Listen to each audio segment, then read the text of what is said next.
is Anthony Riva, and it is my great pleasure to welcome you all to this very special evening with Touré, Questlove, Danyel Smith, and Alan Leeds. First, please join me in thanking Yona Desum and Sarah Yolak, who are instrumental in making tonight's evening happen.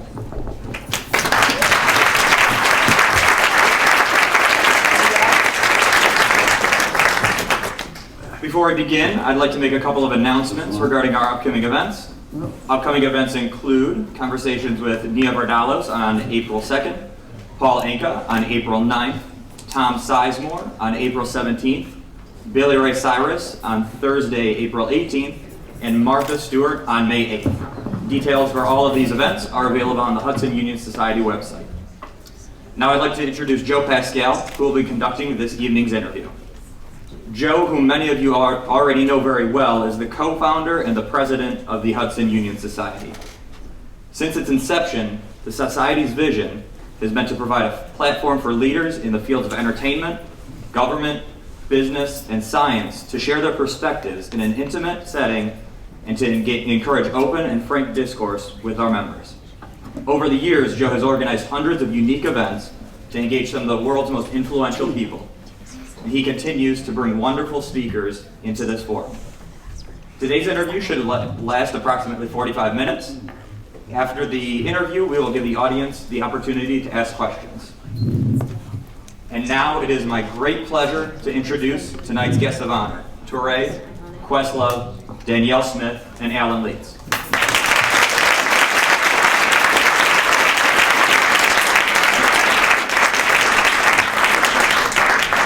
These four are among the hardest working and most inspirational individuals in the music community today, and we are thrilled to have them with us.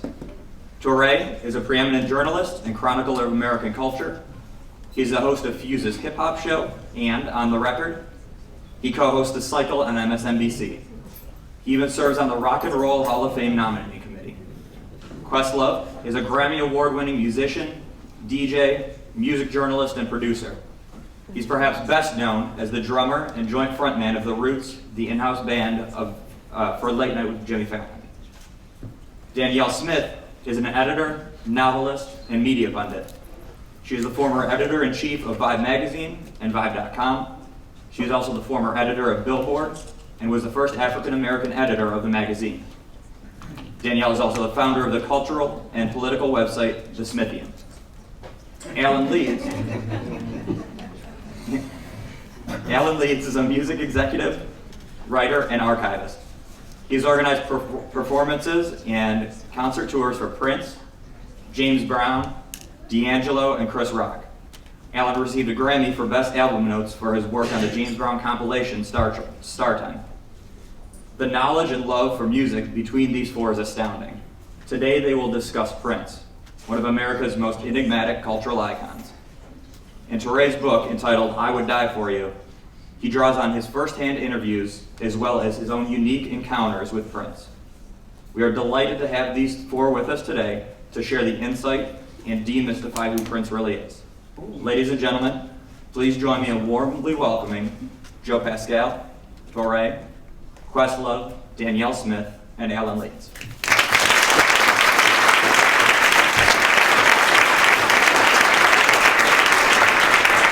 Thank you very much, Anthony, and we really thank Touré for pulling the A-team together for this. I just wanted to mention to members of the press in the audience and others in the audience, this is being streamed live on Questlove's okplayer.com. So you could see it, you could tweet out, you could let your friends know that aren't here, that are missing a great time. They could watch it live on okplayer.com. Also, for those of you that don't know, this is his fifth book. It has received incredible reviews. If you haven't already purchased it, you can purchase it at the end of the event. Touré's going to be signing copies. Fascinating, fascinating book. And to kickstart it, could all of you tell us what was Prince's impact on each of you growing up? Alan?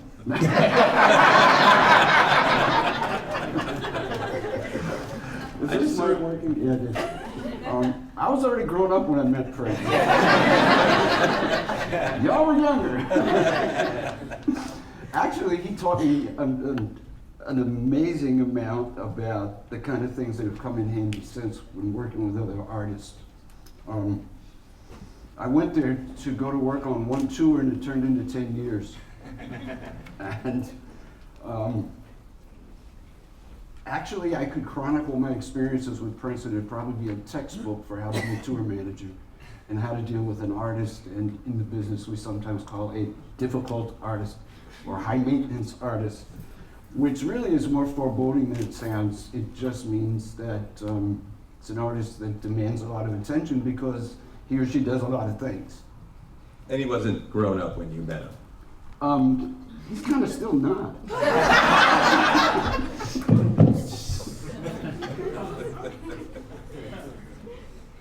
And Danielle, how about impact on your and Questlove's life growing up? We're married now? You first. Together. Right. I guess, I went to Catholic high school and all girls, and we had a thing in our school where you could decorate your locker, and the outside had to be kind of like, it would look almost like a Christmas present, but on the inside you could show your personality. And I had the Prince poster of him in the shower with the underwear, with the cross. I thought I was doing so many things, and the nuns were like, He was a rebel for me, somebody to believe in. He woke me up from my Michael Jackson days. And the only other weird thing, and it's something that I rarely talk about actually, is I had an older cousin. His name was Thurman Brooms, and he died when I was 14 because he was living on the other side of the law. But if you look at the Prince album where he's on the Pegasus, there is a shout out to my cousin Thurman Brooms thanking him for everything that he did for Prince. And knowing what Thurman did for a living, it's always been strange to me that Prince has shouted him out on the back of that album. But those are my Prince stories from my younger days.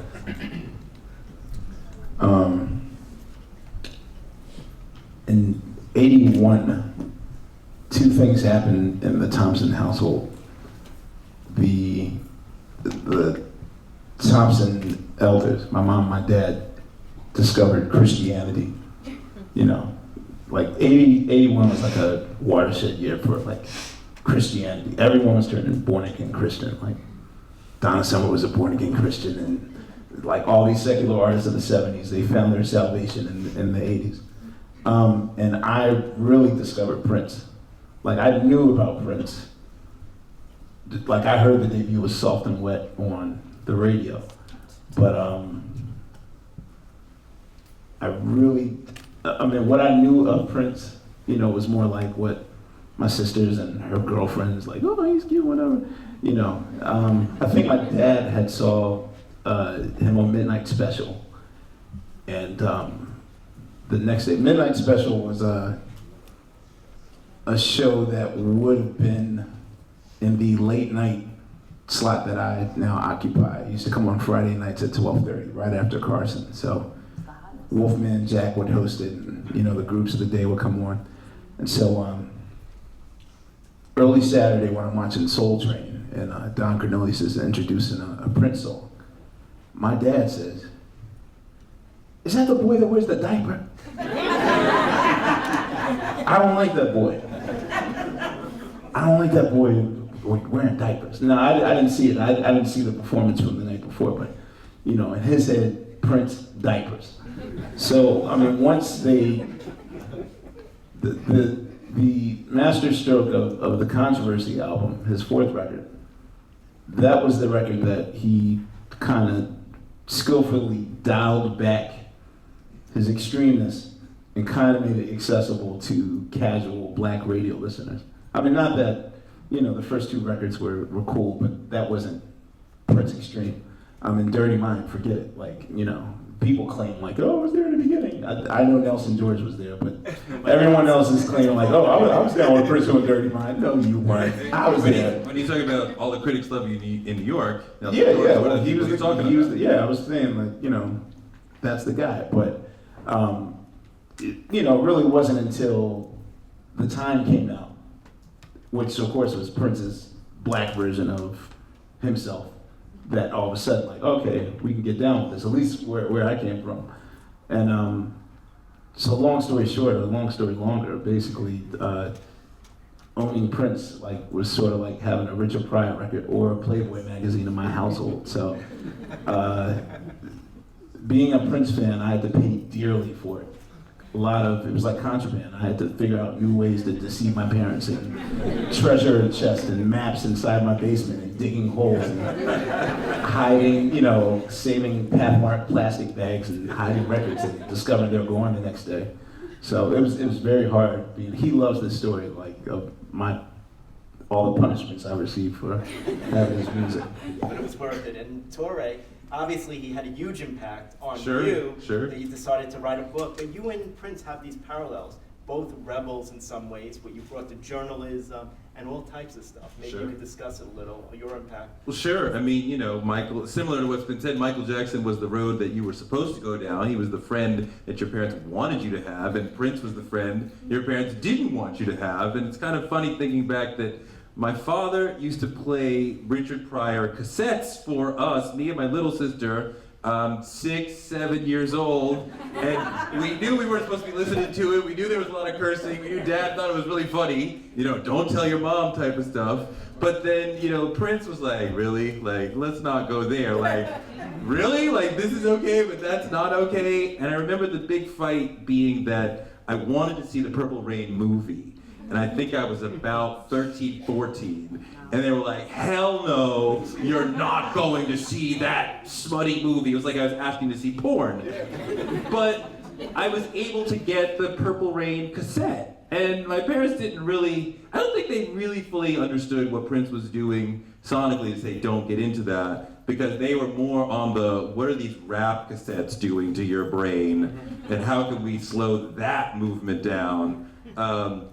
But I mean, the guy was I imagine it's probably like the Beatles, the Rolling Stones, other generations, in that it's coming in through the windows. Even you're trying to stop it. Because I certainly was not searching for Dirty Mind controversy. I was a touch too young for those. When Purple Rain came, I was like, I want that. But I remember those songs in real time. They were coming in through the windows. You couldn't stop them from having an impact on your life. Brilliant. Prince's childhood left him as a functional orphan. Do you think that had an impact on the artist that he eventually became? I mean, we talked about this a lot, Alan, when we talked about Prince's background in my book. I mean, the guy was given an extraordinary amount of time to shape himself from 13 to 18, which, most of us have parents who are on top of us and saying, here's how you're going to be. And we want to be something else, and they're like, no. You're not going to be that. You're going to be my vision. And if you didn't have that, imagine what you would become. Well, Prince was able to move directly toward that vision, and it did not include basic social skills, and it did include knowing everything that would lead you to become a rock star, and that's what he went toward. Yeah, I think that's true, but when you say basic social skills, he actually was somehow well raised, even though he was orphaned about. Anybody who doesn't know his story, the short version is his parents broke up when he was, I forget what age. 10, wasn't it? Yeah, something like that. The mother left, he stayed with the father who struggled to raise him, and eventually he ended up staying with a friend's mother who became like a godmother, so on and so on. But it clearly had a huge impact on just about everything about him, not just his art, but his very being, his whole social.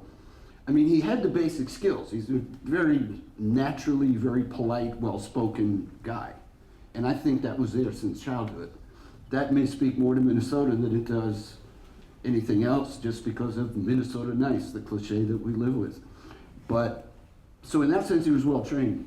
But clearly there was an anger and and an uber rebelliousness about everything he did, from the way he dressed to the way he did address people in a comfortable situation. And all of it had to do with, even before he recognized it was marketing, he was self-promoting in marketing, because everything he did was for effect. It really wasn't natural. It was like, I'm going to do this because of how it's going to affect the girls at school, or the taller guys who bully me, or the teacher, or the guy who has a band I want to play with.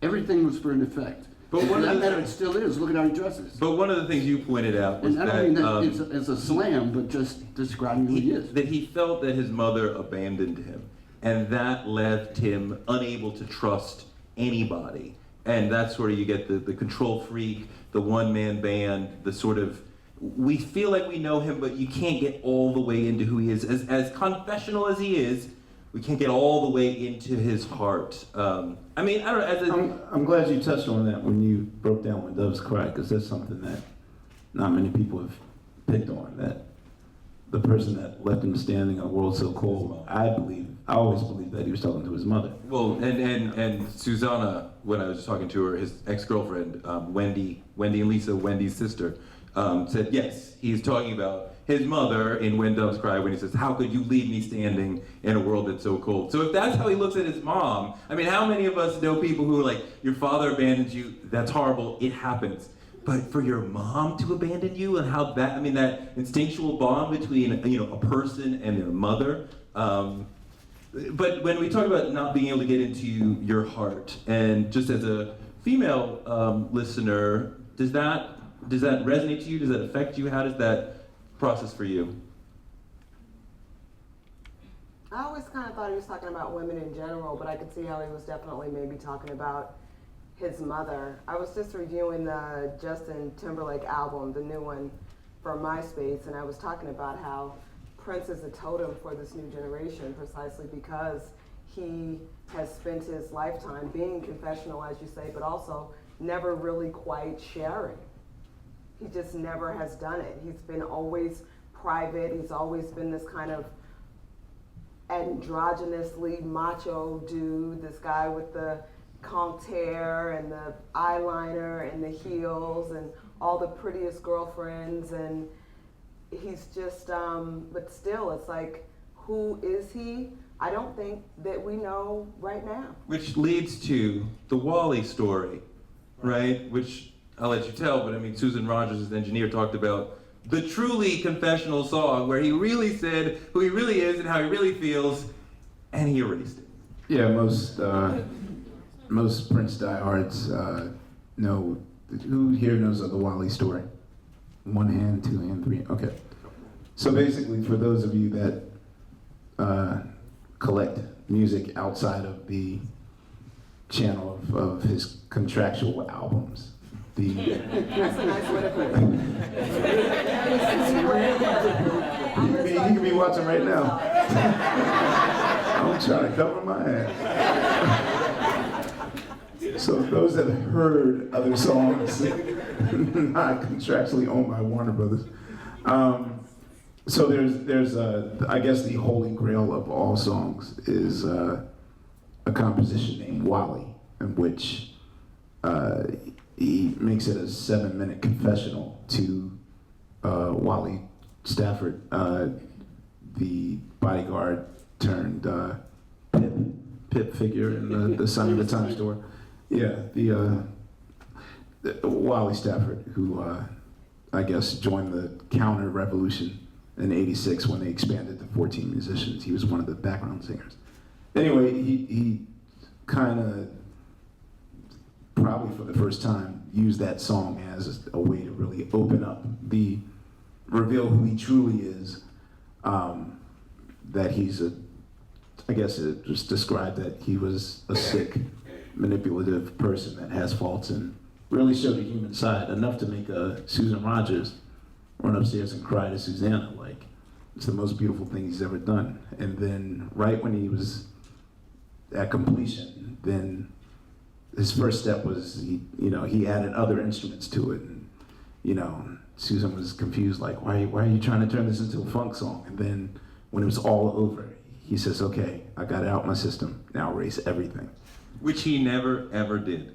Um, I talked to 3 engineers who said he never erased anything. Everything went in the vault Yeah. except for Wally. except for Wally. And he erased it and he destroyed the demo cassette for which it goes to. So, like, only 2 people have heard that song. So, I guess that's the Holy Grail song that we'll never, ever. Do you think it's like him having his cake and eating it? Basically, he got it off his chest, but he basically realized what it was, and he couldn't let it out. Well, I mean, obviously, music is a therapeutic way for him to express himself, and you know, and some things are just a little too personal. I mean, I've been in situations of that before where, oh God, you know, an artist will tell me that's too personal. I can't let that out. You know, I'll get crucified, and so they bury it. So. And Quest, in Touré's book, you say that the black male sexuality is always a threat. Right after Touré quotes James Baldwin saying, quote, "To be an American Negro male is to be walking phallic symbol," unquote. What did you mean what you said, and what does it mean relative to Prince? Because I think it's very, very interesting, and I think it has nuanced meaning. Well, you know, I always felt that in American entertainment, which is really driven by, I guess you could say, post-minstrel culture, or what I call neo-minstrel culture, which is sort of, you know, ways that black male identity is allowed to express themselves. There's usually 1 to 4 channels. You know, there's the kind of the diluted, safe, androgynous, apolitical route. There's the oversexed mandingo figure. There's the sort of colorful, clownish figure. And then there's the frightening, scary, vicarious fantasy figure. Rarely, the 5th channel is rarely allowed, if ever allowed, in black entertainment, which is kind of the thought of being seen as normal. You know, most of our black heroes are either like, you know, Michael Jordan can fly. He's not human. He can fly. Or, you know, some people are seen as subhuman. This guy's an animal. O.J. Simpson's an animal. You know, but rarely on that number scale. You know, I see it as like -2, -1, 0, 1, 2. Rarely are we allowed to be 1, 0, just right in the middle. Even Chris Rock says that, you know, Obama's biggest victory can be if he's just seen as mediocre, which is something not allowed. You either have to be superhuman, or default, you're seen as harmful. Prince is one of the few figures that actually like dabbled in all 4. I mean, he was a colorful figure, very sexual, you know, somewhat ambiguous. Frightening to some people. So, I mean, that's what I was speaking I think of. definitely frightening. I think we all referenced that in terms of our parents. Danielle, one of the things that I noticed when I was digging through the lyrics and trying to think about how is Prince different than all these people who came after him who are hypersexual but don't lure in the women in the same way. And one of the things I noticed is that Prince is constantly having these songs where the women are more sexual than him, but they're not He's always the whores, victim, yeah. right? He is sort of, he is quite often picked up by Darling Nikki, by the Chicken Little Red Corvette. There's a couple, like, he's picked up by them. Yeah, he's never the predator. Right, he's never the predator. Once he was the predator, and he never released that song. Right. He went too far. In International Lover, he's finally in charge, right? But even like Lady Cab Driver, she's driving him.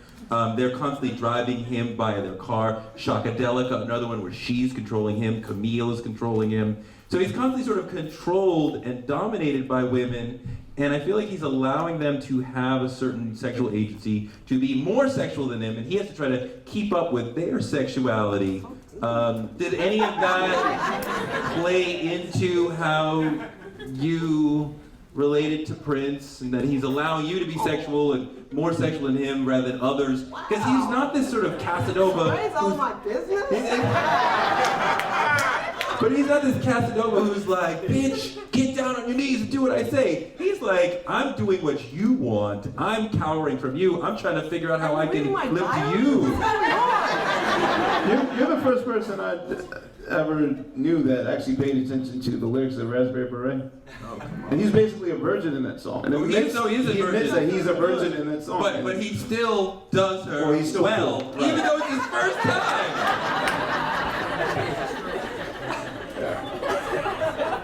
Yeah, not many people really pay attention or But it's- analyze. But it's like an athlete. Like, here's the fourth quarter. You know, I'm feeling the performance anxiety. Am I going to live up to what this woman wants? Yes, because I'm Prince. I really think, you know, you never want to get up here and speak for all women, but for me, as especially a younger woman who, you know, you're trying to figure out who you are and what you want, and as a straight girl, what you want from a man and all these things. I always go back to the beautiful ones. I always thought that he was begging from a position of strength, which is, if I do say so myself, lovely to hear from a man. When he says, and I'm one of these people who's old enough, I saw Purple Rain the night it opened. I was 19 years old, or just about to be. It was the summer after my freshman year in college, and I had a date and with a new boy, and we went to the theater at the Shattuck Theaters in Berkeley, California, Shattuck Avenue Theaters, and it was very embarrassing because it was my first date with that young man, and the movie, as we all remember, it was very, it got a little heated. But when he was, the part that was most uncomfortable for me sitting with that young man, and his name was David. Aw. Shout out to David. Shout out to my husband in the back, though.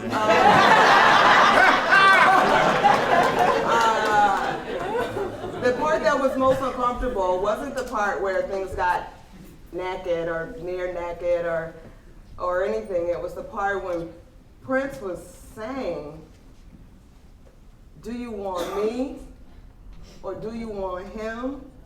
Because I want you. I may not know where I'm going, and I may not know what I need. He's turning church. But one thing's for certain, baby. I know what I want, and that's to please you, baby. Please you, baby. I'm begging you down on my knees. I want you. I was like, Jesus.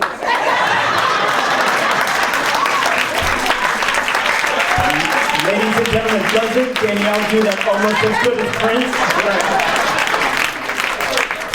I'm just saying, in answer to your question, sir, I just really feel like that was the most intensely, like, sexual, like, scary, like, why am I on a date with a new boy? Like, I don't even want to look at him while Prince is doing. Like, it was like a man letting it all out. Yes. But he was strong still. Yes. And he was pointing at Morris Day, and I was like, he's got to win. Danielle, adding on to that, and this is for you and Alan, one of the most fascinating things in Touré's book, it's just absolutely fascinating how he analyzes this mysterious figure and tries to explain where he comes from, who he is, what he's about, and how he's really affecting us all. He talks about him being this religious figure, which most people don't really understand, and how he uses that. And my question to you and Alan is, you have in Touré's book, it's a very interesting argument that he basically says that Prince's seductive appeal, he is not only a master many times over of pop, soul, and rock music, but also one of history's most significant religious artists.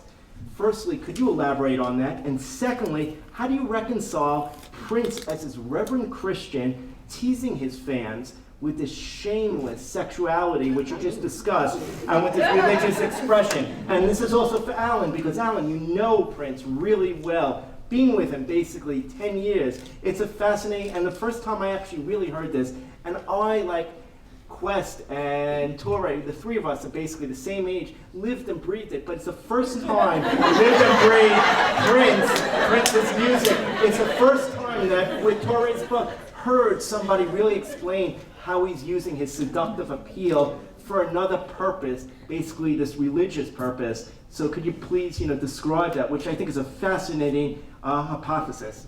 I'm 21. I'm old. I'm just not even mad about it anymore. And I'm Jewish, so I didn't get it.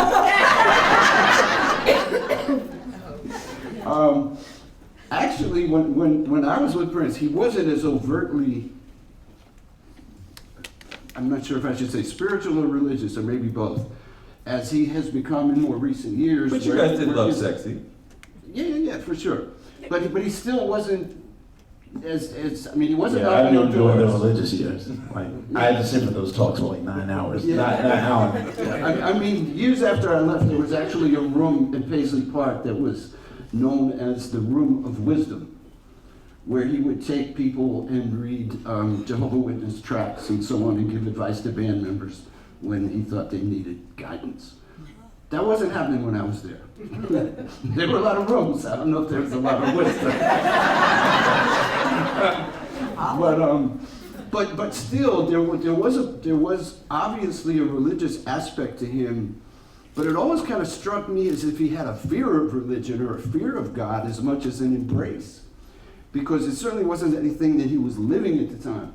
I mean, this is way before he became a vegetarian or a vegan. It was way before he publicly embraced any particular religion as he has the Jehovah's Witnesses in recent years. And the only thing I remember that was really meaningful on a one-on-one basis was whenever he would hire somebody new, at some point, and it might be weeks, it might be months, at some point he was going to catch you when you were least thinking about it and sit in front of you in a restaurant or in a bar after a show or maybe in the recording studio and just out of nowhere look at you and say, "Do you believe in God?" And it was almost as if that's your test, that's your litmus test, and you better answer it right, you may not have a job the next day. That's the feeling you got. I don't know if anybody ever had the guts to say no. I certainly didn't, because I believe in God. but nonetheless, it would have been interesting to see what would have happened if somebody had said no or gone into some kind of a really religious dialogue with him. But how that translates to his music, which is really more important, I suppose, is that whatever spirituality was there from day one, probably Love Sexy was the first overt example of it. And we caught a lot of flack from, this was an album that was released in 1988, and had a picture of him basically naked on the cover. It was a very controversial cover. The album was rejected by all the chain stores, the big box stores, Kmart. I don't think Walmart existed yet, but whatever those kind of stores were, they wouldn't display it. Target stores wouldn't carry it. And we were really upset in-house about the cover for that reason. Of course, it provoked controversy, which is, a good thing, but there was a lot written about the record that really suggested people didn't understand what he was trying to say. In-house, a lot of us didn't either. But what it really boiled down to, and I'm paraphrasing very loosely because you don't want to speak for all women, I don't want to speak for all princes.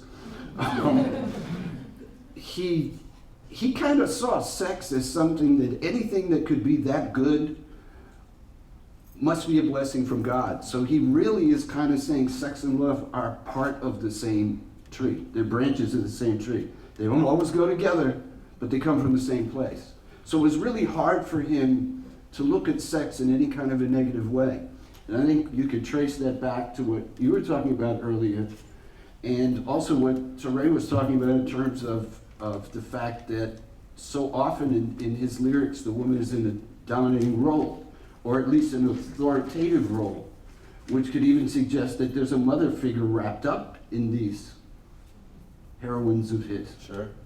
I mean, one thing that we talked about is that this sort of dynamic of spirituality and sexuality or sensuality is a constant black music trope. Right back to Ray Charles, Aretha, Marvin Gaye, of course, Al Green, through R. Kelly and others.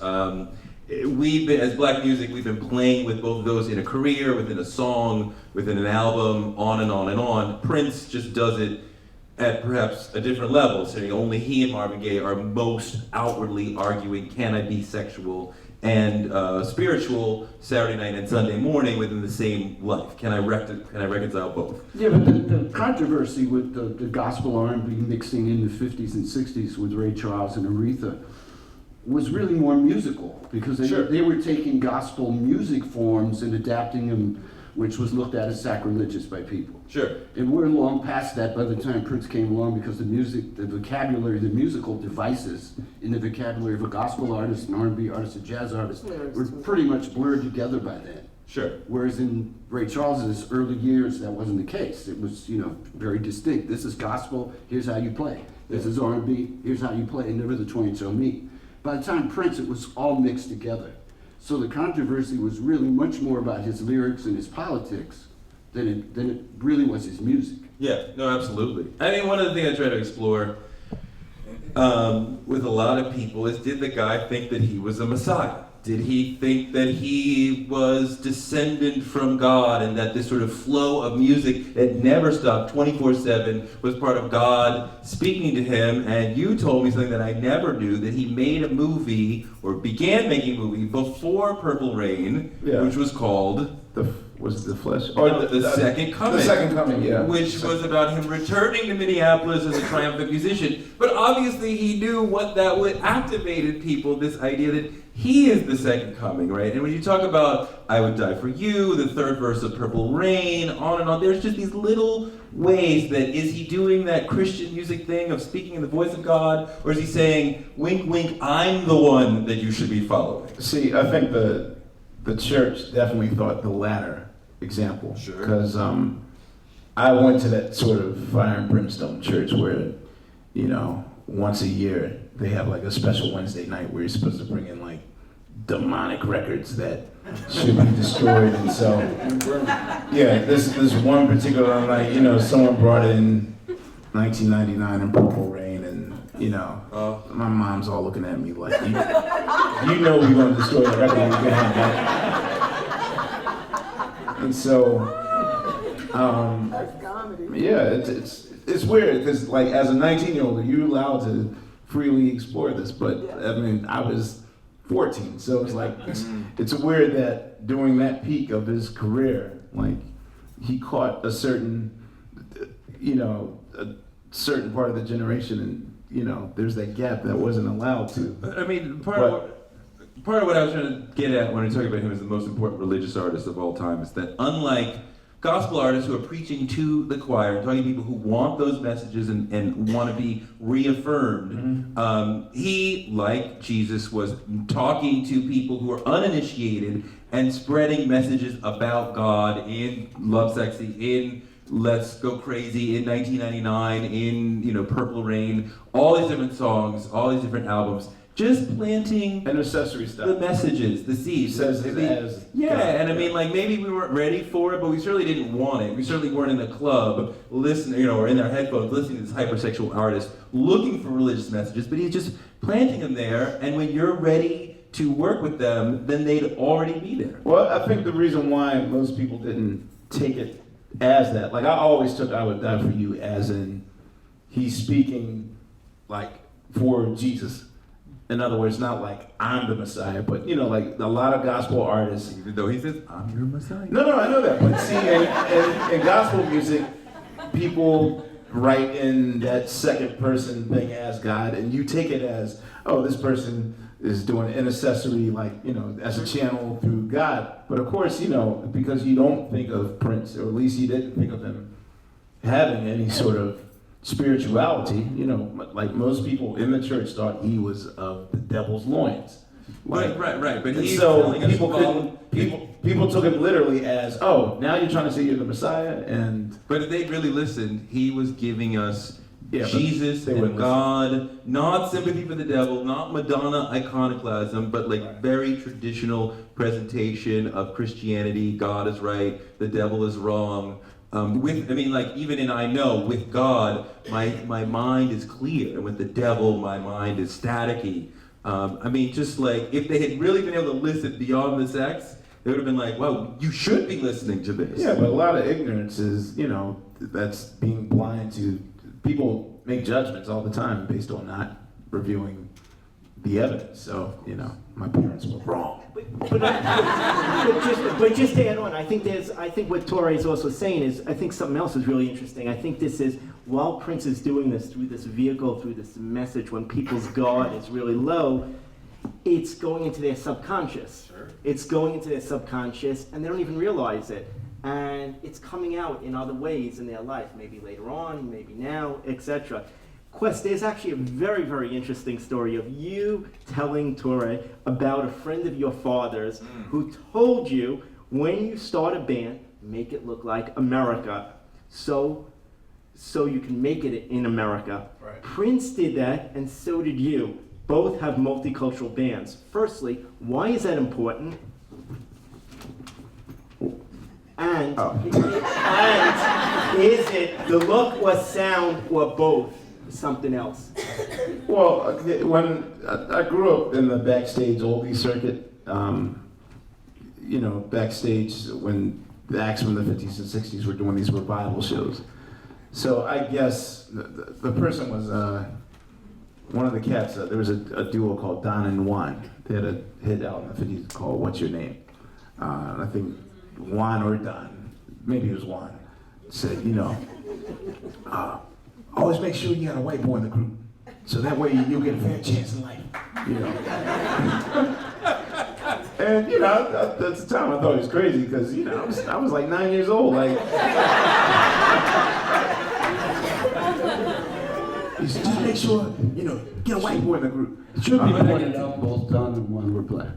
Yeah, exactly. Well, it should be pointed out that when I met you, the original iteration of the Roots was called the Square Roots. It was 4 of them, and they had a white boy on the upright bass. Because he had a car.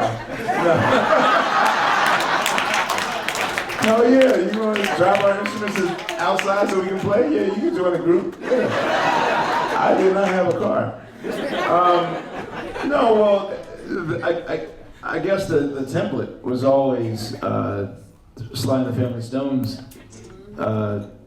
utopian vision of women, men, black, white, together, like that message. And I know that Sly was a very big influence on his career, and so he wanted to mirror the same exact thing. Even one of the funniest stories, when I first met Morris Day, I think to this day, Morris still has, I don't know if that was ever discussed during your tenure there between 82 and 91. I think Morris is still bitter that he never got Bobby Z's job in the Revolution. Like, absolutely. I was like, you got to be Morris Day. You got to be your own front guy. No, and you got to be Prince's front guy. You're right. That's the rub. And to be but to him, being Prince's drummer was better than being. He's cast in you talk about an actor being stereotyped. Morris Day has to wake up and be Morris Day if he wants to get paid. It's true. And that was Prince's contrivance. Everything, the mirror. So it's kind of like. And Vanity was Prince's vision of himself as a woman. Yeah, which didn't last very long. Because she wanted out the box. I would've, But do you, just adding on to that, do you think it's right that you have to have a token white person in a group? Like, why shouldn't Prince be able to have 5 black people in the group, while you starting off the Roots and stuff? I mean, I don't to make it in America and stuff. Do you think it's right? No, I didn't. Again, I didn't consciously like. Okay, I need a white bass player. You just need a drummer. I needed someone to help us get the equipment to South Street, and he played bass. History was made. But I think at that time, I was 9, even though I was kind of had adult taste as a music critic. At least I thought I was. you know, I don't know if that idea necessarily worked for him at the time in 1980 because, you know, he had a whole nother, you know, if he wanted that to be the sugar that made the medicine go down easier, I don't know if that necessarily worked for him at that time. You know, it took. What do you think? I think it did make a difference. In 1980, people were, see this one, what Nelson did. But it doesn't really blow up until a couple of years later, right? In the 1980, it's predominantly black audience. But he had to for him, build his right? own army. See, Right, he did. Right. But I mean, you remember that was a real time of segregation in the music business, right? There were black music departments, Yes. which were smaller, less well-funded versus the pop budgets, right? So here's a separate and unequal. And he didn't want to be stuck in the black budget, the black staff, only going to black audiences. He wanted that, absolutely. That's the time, that's the music that he made, but the time with a capital T, but he wanted the world. And part of that was, I want to be in the pop staff, I want to be in the rock station, I want to go to the black club and the white club, I want to go to Dick Clark as well as Soul Train, and I want to tell people that I'm mixed when he was not mixed, right? He told you, Nelson, and other early reporters, my mom is white, she was not white, she is not. Alan can tell, Alan met Maddie Shaw, she was not white, she was black, but that was part of him passing for mixed to access white skin privilege, or at least mixed skin privilege, which is not a thing. So we're really talking about white skin privilege. Privilege. Oh yeah, so that he can pass. And we always think of passing as this evil thing, and I don't look at it as an evil thing if we understand there's no biological reality to race. It's a social construct, and a very small group of us as black people are able to biologically skirt under the rules and say, you know what, I want to see what kind of power, what kind of life I would have if I was not controlled by white privilege and white supremacy. And so they go do that. They're not trying to hate being black. They're trying to say, I want to be able to determine the course of my own life. And he tried to not be controlled by being black and held down, but try to move up and get as much power in the world as he could possibly get. Yeah, I think all that's true. You also should factor in growing up in Minneapolis, which at that time the minority population was really, really infant. Negligible. Yeah, it was negligible, exactly, right word. No longer the case, thank goodness. But despite that, at that time, it was beyond minority. It was like, well, you know, two Prince brothers. and his three friends. Yeah, exactly. And they had a baby and the population doubled. They listen to Prince's music and procreated. Right. Yeah. But the idea of having mixed race and mixed sex bands, it had nothing to do with the music they made, and it had nothing to do with the audience they had. It had to do with, as Touré said, with the media and how you reach that audience in what was a very segregated music industry and radio industry as well. Because the whole idea is you really have to ask, if he had an all-black band and had been making traditional R&B records only, no Dirty Mind, no controversy, would Purple Rain have had the pop exposure? Even with a film, you know, you could really argue no. So everything about his career was designed towards having this mixed race appeal, at least to circumvent the media and the restrictions in the industry. Well, the reason why I said it didn't initially work, and you broke it down in the book about the difference between baby boomers and Generation X. He tried this theory of his, this utopian theory in front of the Rolling Stones audience, and got pelted with chicken bones and beer.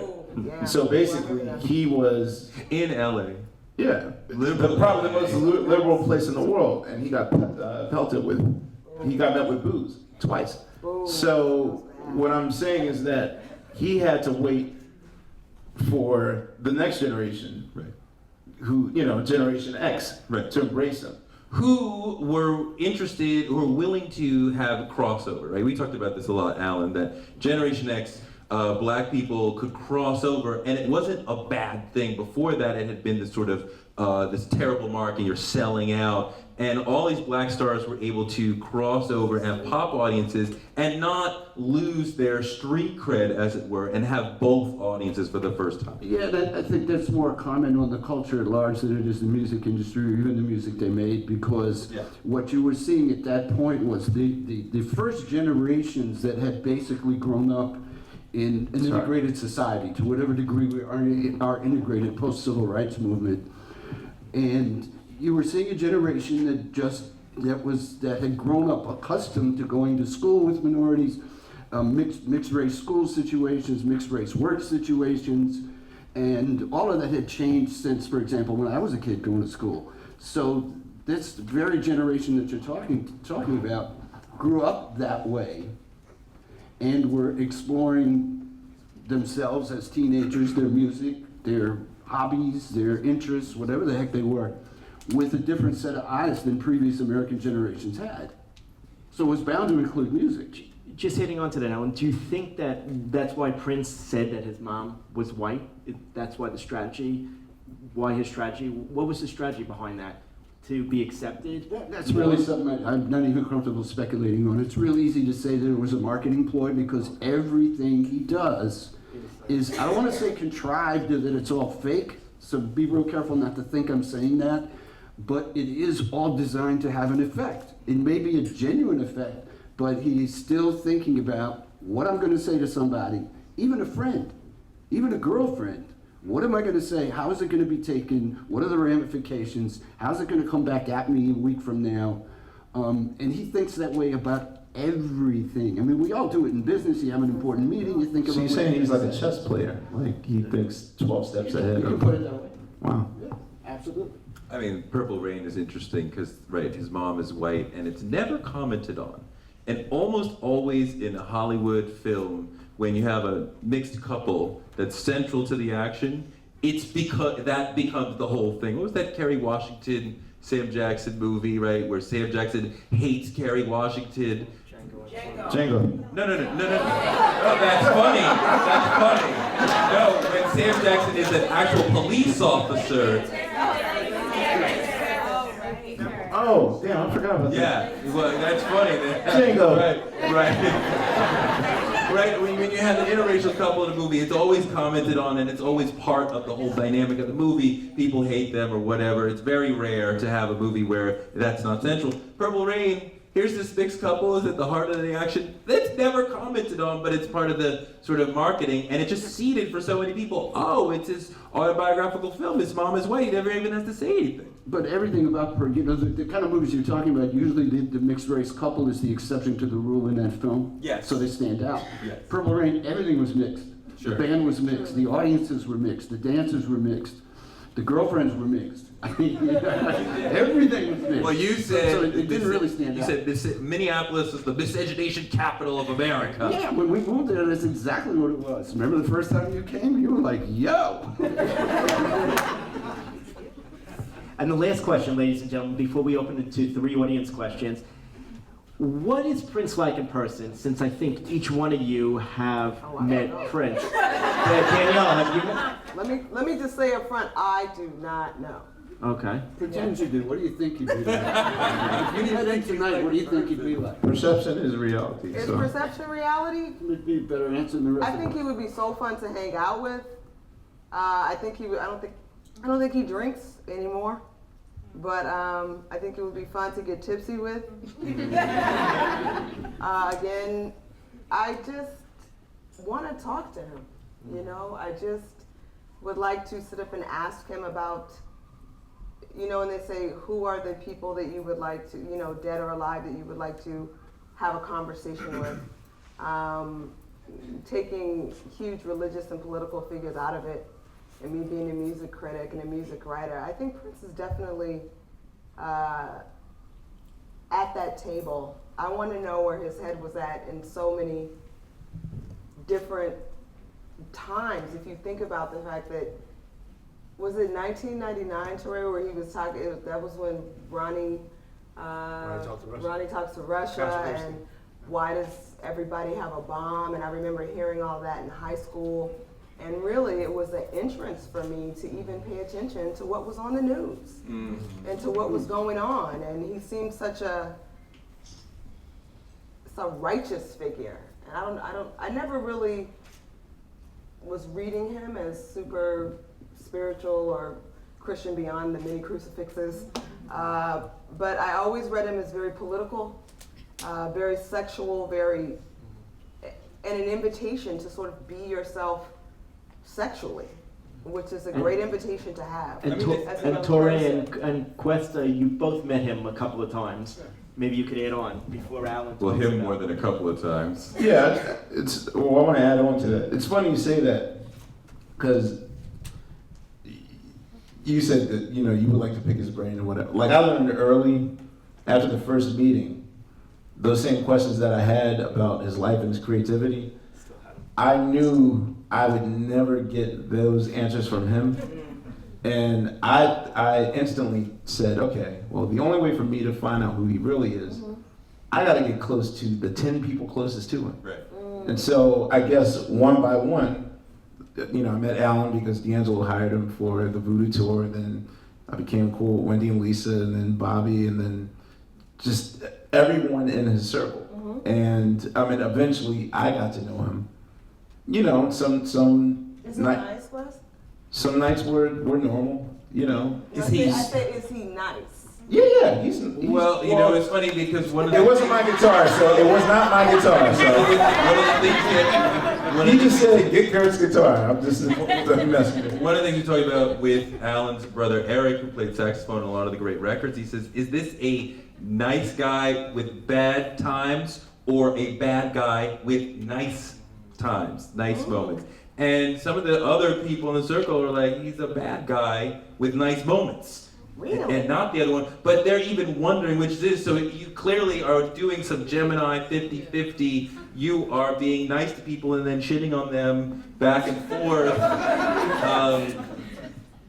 It's deep. I want to go back to the thing you said about the apocalypse for a second, because when I started the book, I started thinking about that 1999 Let's Go Crazy apocalypse moments as relating to the Cold War and what was in the air for that. But then when you really get into the guy as a Seventh-day Adventist, which was, as a child, which is an end-time faith, the world is about to end all the time, because we always prepared for that, and I realized, oh no, it's a religious expression. He's constantly thinking the world's about to end, and even songs like Sign of the Times in America, when he's looking out his window and saying, this is what's going on in the world, that's what that end-time faith does, and that the world will be horrible right before the apocalypse comes, and then we all go to heaven. Welcome to the dawn. I can't wait to die because it's going to be great. In this life you're on your own, but in the next life it's going to be great to be with God. Oh, that's my song. But the person who I met, two different things. Interviewing him was horrible. It was not a great interview by any stretch of the imagination. He speaks in this sort of Shakespearean way, but he doesn't want you to record, right? This is 98. He was like, you can't record the interview in any way. So you're struggling to write down notes as he's talking. He doesn't really answer the questions directly. He sort of... But why does he do that? Is that deniability in case he disagrees? He's a chess player. Yeah, no, I think he's just trying to keep the media off balance, and he's just like messing with you. And I think media games throughout his history are being played from telling us that his mother was white when she was not. Doing things like early on he's rejecting that. I'm not like Jimi Hendrix at all. Like, well, of course you were, that's obvious. But when we started playing basketball, right, and I think a lot of people know I played one-on-one with him, and that's when I started to get like, here's a regular dude. Here's a real dude. We're talking trash, we're messing with each other. He lets me get in a layup, and I'm like, why'd you let me drive past you so easily? And he's like, well, I don't foul guests. And then the next play, I drive right to the hole again, because you're just gonna let me drive to the hole. Well, I'm not gonna lose, I'll take layups all day long. And then he nudges me to the floor, and he's like, I'm not gonna let you get by easy. And this was the period when he was going by the symbol, right? You weren't supposed to call him Prince. And at that point we started playing 2-on-2, because the one-on-one game wasn't really going anywhere, because he can dribble and he can move, but neither of us were really shooting that well. I think it was 20 minutes and it was still like 2-2. Well, we started playing 2-on-2. It was me and him against my photographer and his bassist, who was like 6'8", but not very quick.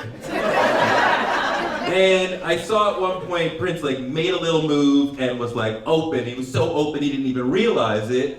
And I made a like really quick pass to him, like no look. You were his teammate? Yes, it was me Oh, and okay. him against the other two. So I passed the ball to him, and then I realized he doesn't realize that it's coming and it's heading toward his head. And I go, Prince! But it's more like, Prince! You're not supposed to say Prince. So the ball like flies past his head and goes way out of bounds, and like he's cool. He's not like summoning some minion to go get the ball. He like goes and gets the ball and he brings it back and he's giggling, and I'm like, what's so funny? And he's like, you didn't know what to call me. And he's not that. And you just get to see him as like just a normal dude. It was like so many moments throughout my life of playing one-on-one with another guy. It wasn't like, you know, this mask on or anything like that. So it's cool to sort of break through to the real guy. But is it disappointing? This goes back to your other theme. Is it disappointing to see him as a normal person? It's almost like the Wizard of Oz when you pull back at the very end the curtain and you see what's really there. What is your regular, like your conversations with Prince? Are they normal? Are they cryptic? And were you disappointed after the first time you met him? Would it have been better? I mean, I've done what he's really like. You know, it's split up in three. Either I'll get summoned at like very late hours to come and jam, you know, and it's more like the you know, like the King's Speech. I think the weirdest thing was he told me to take a cab from, I was in Jersey, like on the Jersey Turnpike, I think it was like exit 6, and told me to take a cab from Jersey to Butter, which is down the street from Joe's Pub. Like the restaurant. And I was like, well, am I getting reimbursed or no? Just and like an idiot, like I was in bed, like asleep, and they're like, yeah, you know, he wants you to play, and instantly,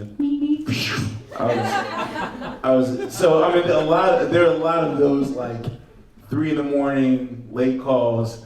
Can you get here? It's going to take you 2 hours to get here. He wants to play. Why he chooses 4 and 5 and 6 in the morning to want to play in front of like 6 people is cool. But some of those were magic. You know, the most magical night I've had was one night at his house. It's we're going through Stevie Wonder's entire catalog, and it's like Stevie Wonder's on keyboards, Rochelle Farrell singing with Stevie Wonder, I'm drumming, Sheila's playing percussion, Prince is on bass, Frank McComb's on keyboards, and like the coolest thing was like Morris and Sheila like kind of watching me like just geek out like I was there, like they were my proud parents like. And our audience was Selma Hayek and Joni Mitchell dancing by the fireplace. And that was the greatest night of my life. Do you remember the SOB's date? The very first night, when yeah. it was D'Angelo, circa Brown Sugar, and you and Prince. Yeah. And you guys were doing Brown Sugar songs, and then you were like looking at D like, can we get Should a we do it? Prince songs? Yeah, and I don't know why D started playing Head, and I was just like, And suddenly, and then he kicked me off the drum set like, okay, that's the show's over, get out of here. But you know, I mean, some nights were, it never disappointed me. Actually, it made me think that, oh, you are human. You know, I had a Valentine's of 2006. I got summoned at 1 a.m. to show up at a roller skating rink. It's 3 couples. You're good friends.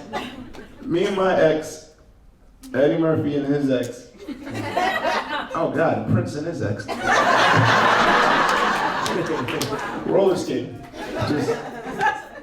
It was crazy, you know. But it was a normal night. So I mean, I didn't think it was a disappointment or whatever. I just, you know, I was still kind of weirded out by the moment. But I've had weird moments of like long religious conversations where it was like 4 a.m. and okay, I gotta go. And Touré, any feedback about the book from Prince or through Quest, what Prince has said to him about the book? Because I can imagine somebody that Alan's describing that basically likes to control, basically somebody trying to analyze his life and understand him and his actions and explain them. I can't imagine that he would be necessarily pleased unless he gets a lot of attention out of it. No.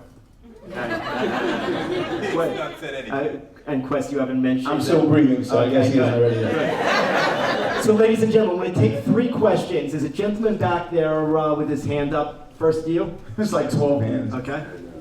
Yep. I have a question for Touré. I mean, I'm just thinking, you said seriously that Prince would be cowering to women constantly. And I'm just kind of thinking, how, is that cynicism or is it, because you can maybe think that, Prince has like this thing of exalting beauty and sensuality and just giving power to things that are spiritual, beauty, just all of these experiences. So I'm wondering, is it like cowering to be that real? That's what Excellent point. There's these story songs. I think when you look at it from 30,000 feet, you're like, wow, Prince is the Casanova of the 80s. And when you dig into what he's actually doing, in these songs, you really listen, he's constantly dealing with women he presents as more powerful sexual agents than him. And sure, you start to get into like major psychoanalysis, armchair psychoanalysis, but a lot of the people who were around him talked about this sort of stuff, and perhaps because his mom left him, he has this sort of thing around women, which is even larger than even life, and this sort of romance of beauty, and this sort of desire to perhaps become a woman in some sort of way, which you see in If I Was Your Girlfriend and the other Camille songs, and this sort of fetishization of femininity beyond what most men already do. I mean, you're talking about a guy who several people talked about this, that, women would come and, get a bath and get their hair brushed, and get the robe and all that sort of thing, and then be sent on their way. And it's like, well, you don't want any more? I'm open for more. Like, no. I just wanted to bathe you and do your hair and...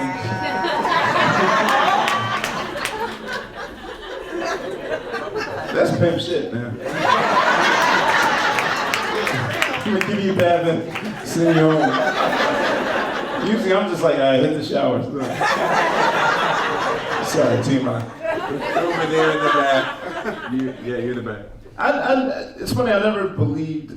It took me a long time to believe those narratives, because I was like, wow, you're Prince. Like, half the time, like I didn't want to believe in the narrative of the guy, the victim in Something in the Water Doesn't Compute or those other songs. But well, I think he's only a victim in Sister. I don't. Well, not victim, but just like in my head, like the way you're Prince. Like, you can replace, like, rappers are just like, I replace them.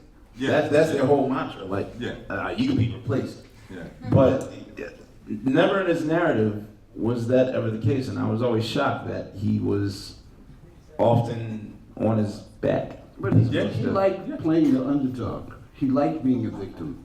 I mean, he portrayed himself that way with the media, and no disrespect to your memory, but everything he did with you was contrived, including playing ball. I believe you. Oh, I believe that. No doubt.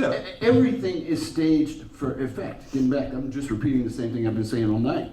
But in this context, it's important to realize that. I mean, the perfect example is we were in a club. We were in First Avenue. This was maybe a year after Purple Rain came out, and we're hanging out on the dance floor.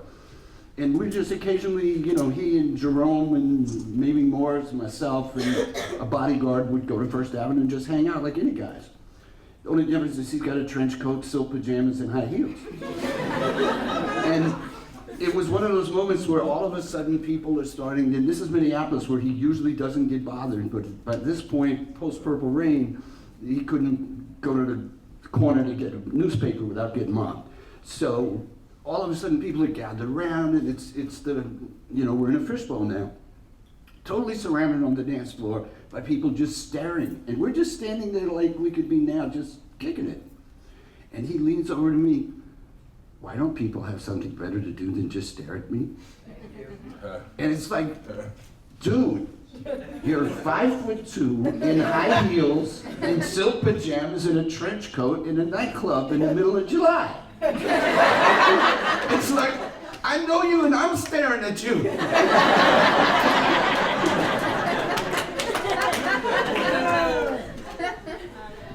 You talk at one point in the book about how, some people have kind of gone through the therapy of trying to get over the familial damage that he's had, in particular the death with his mother. Do you think that he maybe has contemplated that might have compromised the prolific career that he's had as a result, and maybe has chosen, or consciously or subconsciously, maybe not to really address it? And then that career maybe kind of being the comfort that he finds in life in lieu of those relationships? I mean, I would guess, and I would cede to Alan as well to answer the question, is that he is, it's sort of that thing you see sometimes when you're trying to outwork your grief, or outwork your pain, like I'll just keep working constantly all day long and then I won't have to feel it. Because you think about, Madonna loses her mother at a very young age, but she has a relatively normal childhood, right, compared to her and Prince and Michael Jackson. Michael Jackson has his parents, but he loses his childhood, right? Prince, in a way, functionally suffers both of those traumas, and one of those traumas will really screw you up, and he goes through both. And then he becomes this incredibly prolific, perhaps the most prolific music person of his era, especially putting out quality stuff for so long. And I think, sure, that I'm just gonna work all the time and then I won't have to feel it. And as you said, Alan, becoming a rock star was, I'll never have to say, I'm sorry, right? And so, he's just gonna play that card all the time. I think his whole career, beside the fact that he had this amazing gift and really did genuinely want to share his music with people, setting that aside for a minute, every aspect of how he marketed himself, promoted himself, suggests that he really wanted to be a rock star. And by that I mean with all the sense of entitlement that comes with it, because he relished the sense of entitlement. And I don't necessarily mean in an evil way or in a pandering way that he's belittling other people in that sense. But certainly he appreciated way above and beyond. I've worked for a lot of artists, and he's not the only superstar I've worked with, but he's the only one who was on that level of self-entitlement, and without question. I mean, it was just More than James Brown? yes. Wow. Yeah. Wow. James Brown would get off a plane and drive a rent-a-car to the hotel. Literally. I mean, it was a Learjet. It was his plane, but he drove the rent-a-car.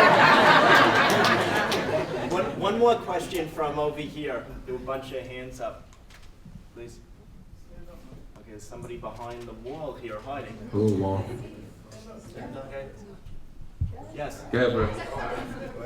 Go ahead, bro. This question is mostly for Alan. I don't need to be hiding. You're probably like the grassy knoll.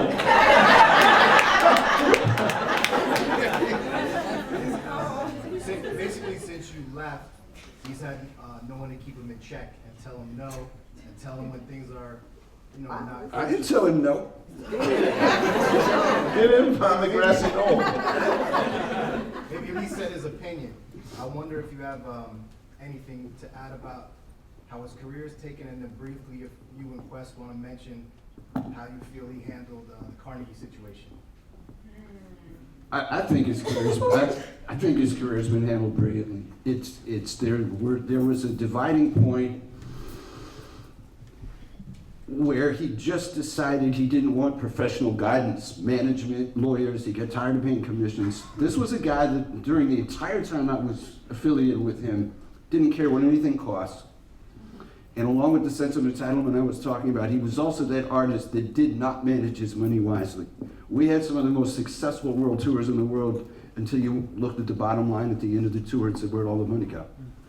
And that was because we had cars driving him to the stage that were part of the set. We had a show in the round called Love Sexy that took up half the arena floor that should have been seats we were selling. It was, you know, this kind of brilliant creativity, but with absolutely no concern for cost. We were overstaffed, we were over geared up. If you could get by with 4 lights, he had 10. Didn't care what anything cost. The answer always was, Prince, we can't afford it, it's not in the budget. That's what I pay you for, to find the money. I don't even want to hear that. Find the money or you're not doing your job. That was his attitude toward management. At some point after the record sales started to slow, he started paying attention to the commission checks that were going to managers and lawyers, and he fired everybody. That didn't include me. It actually happened a couple of years before I left, so I was kind of the last hurrah of the old regime. And by the time I left, I don't think there's been anybody really, I don't want to say professional because that's insulting to the people that he works with, but the caliber of people that were around his management company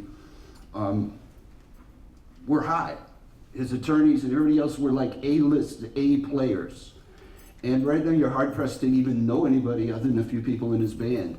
But it's worked for him because he learned enough to know how to do the things that a lot of management people do. Now we could sit and quibble over how the I's are dotted and the T's are crossed and so on and so on. He was way ahead of the game when it came to making use of the computer as a sales tool. We had an argument in 1989 about the way his records were distributed. You know, I need to get off a record label. We should just go on TV, and this was really pre-internet impact.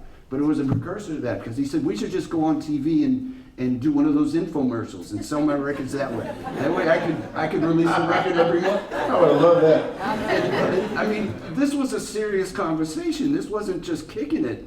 And I'm like, Prince, yeah, but there's such a thing as a contract with Warner's and so on. He's like, well, we'll do it under another name and we'll put the label and you'll run the label. I said, I can't. I'm running your label. It's a joint venture for Warner's. I'll go to jail. Put in your wife's name. Gwen will run the label. and I mean, he was serious because it's like Warner's wouldn't release 3 records a year. You know, I mean, he was, you know, excuse the expression, he had studio diarrhea. He could have made 3 records a year. And he's the kind of artist that when he finishes a record, he wants the impact of people hearing it immediately. Like, let's put it out tomorrow. This is the immediacy of the message in the music. It's like, if I put this in the vault, it's not going to have the relevance whenever it comes out. So he was really frustrated with the whole thing, and that was a precursor to understanding the internet and social media and all the things that have followed. I think he's been really, really brilliant. You know, this is a guy who sells more tickets now and makes more money on the road than he did at his peak. And he hasn't had a record in how many years? 20-some years? So who else can say that? Before I go over the ground rules, I mean, maybe the Stones. It's absolutely brilliant answer, Alan. And I think it really just shows you how his career has gone on and how his brain actually works in dealing with you back then and how it's actually evolved. This is somebody really, really highly intelligent on multiple fronts, even business-wise. Before we go over the ground rules for the book signing for this incredible, insightful book, there's a bunch of people that wrote into the society, big fans of Touré and Quest, and a couple of them actually said that they're very impressed that both of you, not only they found parallels to you and Prince, rebels, that you speak your mind in traditional industries, etc. And when something is unfair, you call it unfair. When something's a spade, you call it a spade. And there was one question about, just briefly, about Trayvon Martin, about you and Piers Morgan. Maybe you could just briefly describe you calling Piers Morgan and what he did was unfair, and Piers Morgan, his response, and when are they going to actually finally pull the plug? Many people want to know on Piers Morgan. And Quest, during the campaign with President Obama, Mitt Romney said something which really fired up a lot of people, and you were one of the first, if not the only person that really came out at the forefront saying Mitt Romney's comment of calling President Obama an angry man has a lot of meaning and should not be used. Perhaps both of you could just describe. I thought that was you. I agree, but I thought you said it. Okay. we all look the Okay. same, so.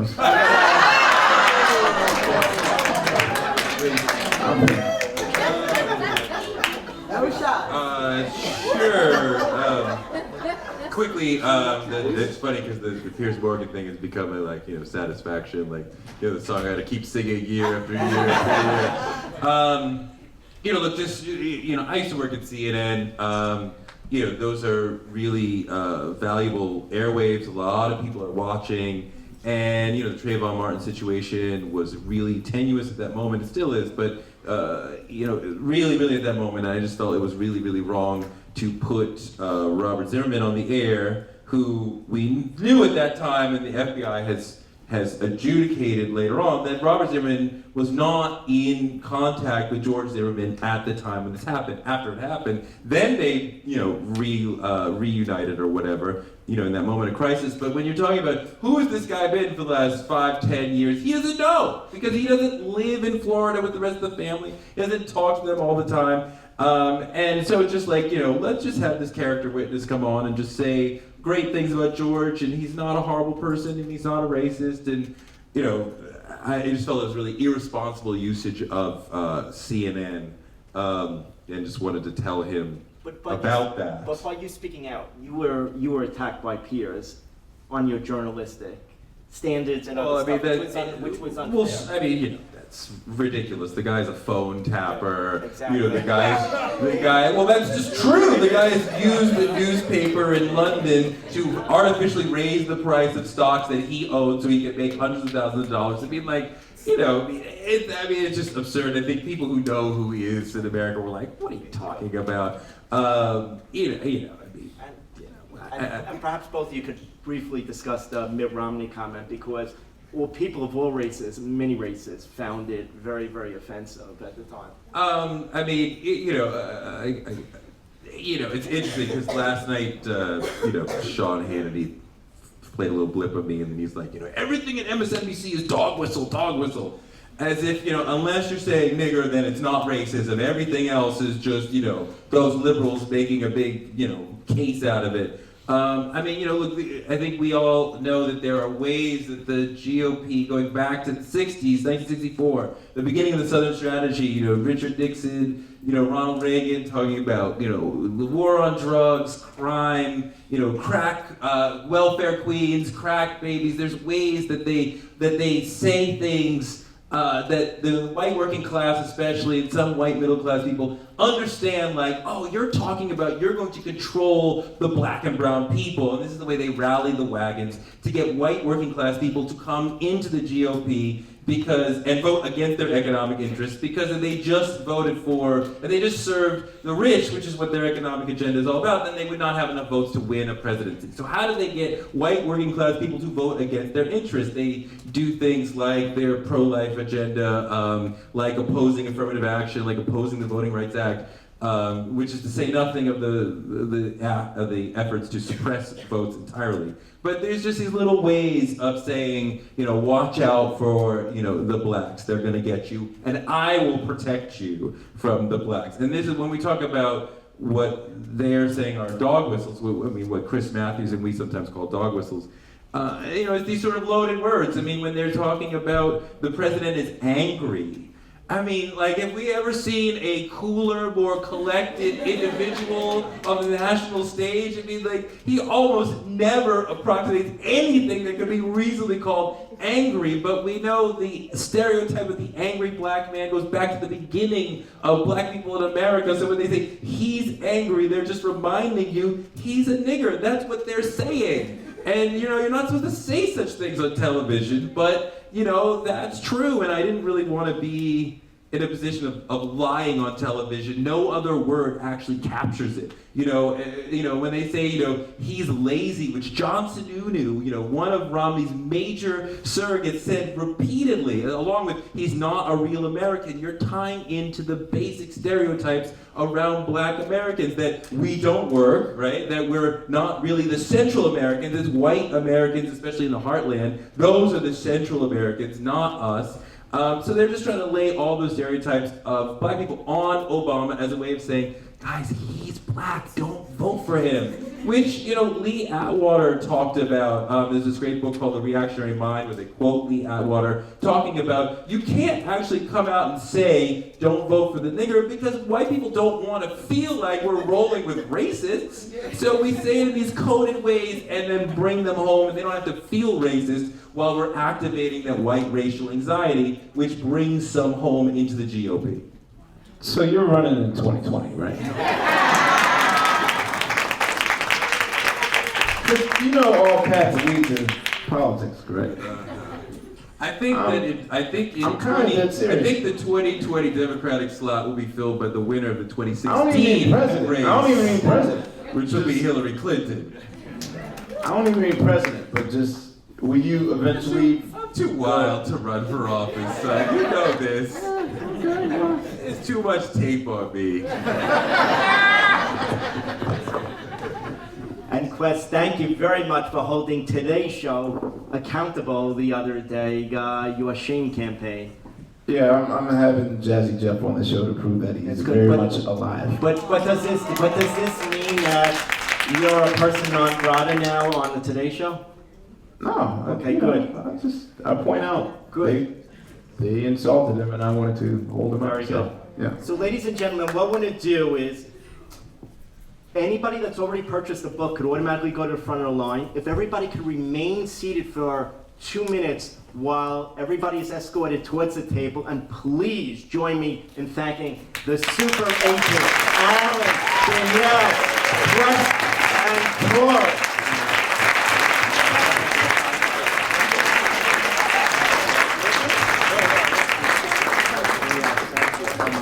Really great. Alan, really great. Thank you. Just follow.